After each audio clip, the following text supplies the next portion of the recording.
Case एक और उसका फैसला दो, तो इसका तो यही मतलब हुआ ना कि कानून में कहीं ना कहीं कोई गड़बड़ है। हाई कोर्ट मुंबई में है तो सुप्रीम कोर्ट दिल्ली में। पैसे वाले कहीं भी जाकर अपना केस लड़ सकते हैं, लेकिन बेचारे गरीब क्या करेंगे? एक केस को एक ही कोर्ट में एक नहीं 100 बार पूछे, इसमें कोई हर्ज नहीं, लेकिन फैसला एक ही होना चाहिए। गलतियों को सुधारना चाहिए, फैसलों को बिल्कुल नहीं। बिल्कुल सही। ऑर्डर। मुझे अपराधी बनाकर इस कटघरे में खड़ा किया गया है। मेरा गुनाह क्या मालूम है? सर, एक मिनट। एक लड़की का बलात्कार हुआ है, तो वो किस सेक्शन के तहत है? भाई साहब, आप बताएंगे? आईपीसी 376। सर, मिलावट निषेध का सेक्शन क्या है, बताएंगे? सर, आपसे पूछ रहा हूं। सेक्शन 12 गलत है। सेक्शन 16 और साल 1954 है सर। यही मेरी गलती है सर। मैंने किताब लिखकर लोगों को कानून के बारे में अवगत कराया सर, और यह सब मैंने मुफ्त में किया।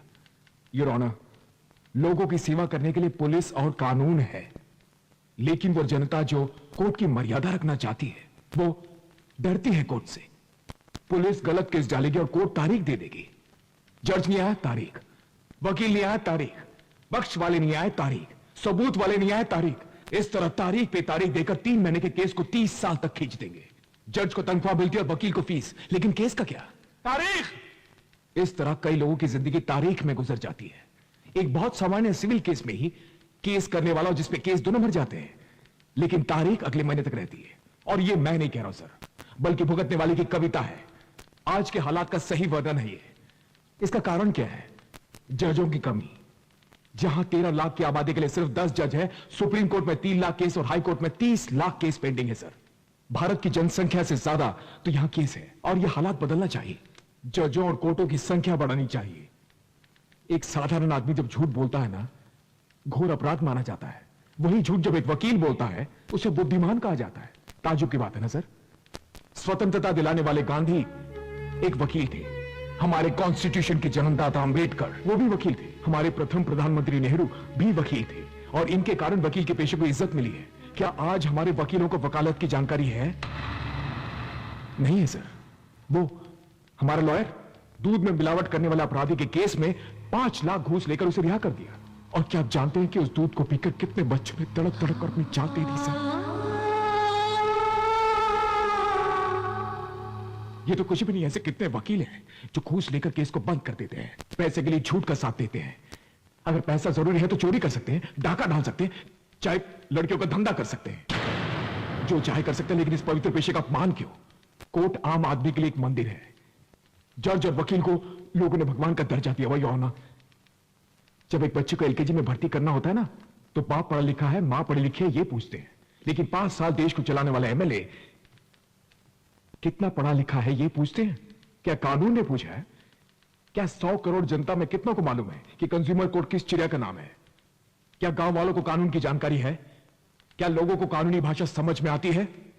लोग जिस तरह अपनी जरूरत की चीजें खरीदने मार्केट जाते हैं, उसी तरह वो यहां आए अपनी कानूनी समस्या को लेकर। 55 साल के स्वतंत्र देश में ऐसा इसलिए चल रहा है क्योंकि लोगों को कानून की भाषा समझ में नहीं आती। कानून ना जाने के कारण लोग गलती करते हैं। गलती अपराध में बदल जाती है और अपराध आतंकवाद में बदल जाता है। यह आतंकवादी देश को मिटा रहा है। ऐसा क्यों? क्योंकि आज के बच्चों को सम्राट अशोक ने पेड़ लगवाए या कुएं खुदवाए या पानीपत में कब और कैसे लड़ाई हुई, यह सिखाने के बजाय EP 75, CRPC 307 और 429 क्या है, यह सिखाइए। कानूनी शिक्षण बुनियादी तौर पर पाठशाला में अनिवार्य है। इस देश में सेक्स को इतनी अहमियत हम क्यों देते हैं? कानून की भाषा सिखानी चाहिए हमें। एक हिंदू को गीता का ज्ञान हो ना हो, एक मुसलमान को कुरान का ज्ञान हो ना हो, एक क्रिश्चियन को बाइबल की जानकारी हो ना हो, सभी भारतीय नागरिकों को कानून की जानकारी जरूरी है।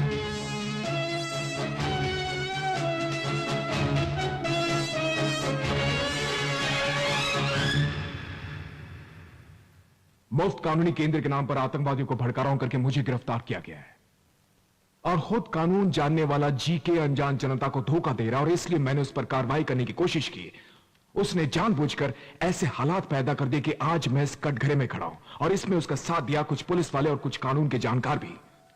आतंकवादी और पुलिस का बयान सुनने के बाद मेरे निरपराधी होने का आपको यकीन हो गया होगा। और अगर जनता के बीच कानून की जागृति पैदा करना अगर कोई गुनाह है, तो मैंने ये गुनाह किया है।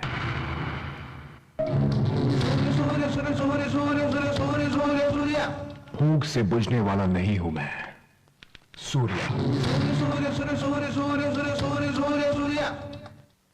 I'll fight for justice. And I'll die for justice. मेरी दीदी ने बहुत कुछ खोया है, अपनी जान भी दे दी। उसके लिए मैं अपनी बलि चढ़ाने के लिए हमेशा तैयार रहूंगा। मनुष्य के पास 6 इंद्रियां हैं। वो इसलिए कि वो एक दूसरे के साथ प्यार से रह सके सदा के लिए, ना कि एक दूसरे की खामियों का किसी भी तरह का फायदा उठाए।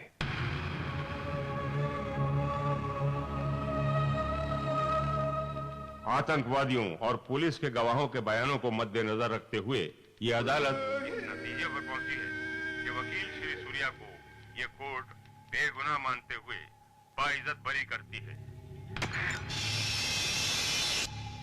और श्री सूर्या के ऊपर गलत इल्जाम लगाकर तथा इस कोर्ट और भारत के कानून की तथा श्री सूर्या की तौहीन करने वाले जीके और उसका साथ देने वाले पुलिस कमिश्नर मुत्तू वेल को 24 घंटे के अंदर बंदी बनाकर कैद करने का हुक्म ये अदालत सुनाती है।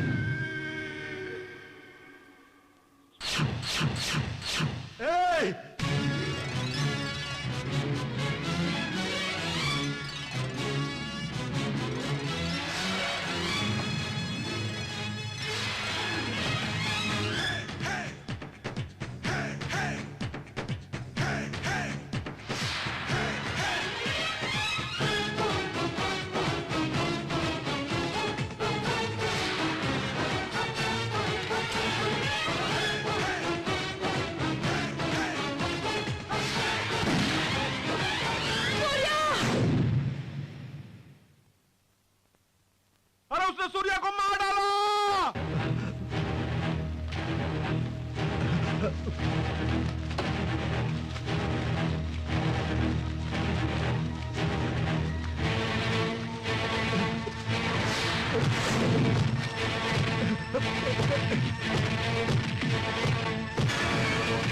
हम अभी तो नहीं छोड़ेंगे।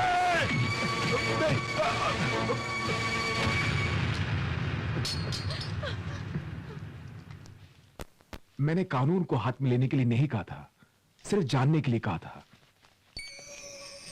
एक ने किया तो खून है और वही 100 ने किया तो वो आतंक। तूने तो एक मेरे जीजा को मारा और तुझे मारने यहां 100 खड़े हो गए। अभी अगर मैंने सर हिलाकर एक इशारा किया तो तेरा सर नहीं बचेगा, लेकिन तेरा बदला लेने के लिए ना मैं जानवर हूं और ना तो इंसान है। इंसान बन।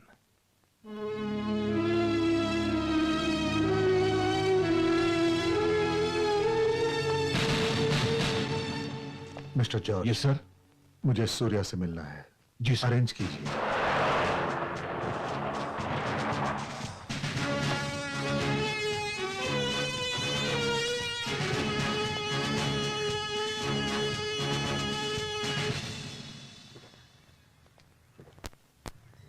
ठीक है, ठीक है।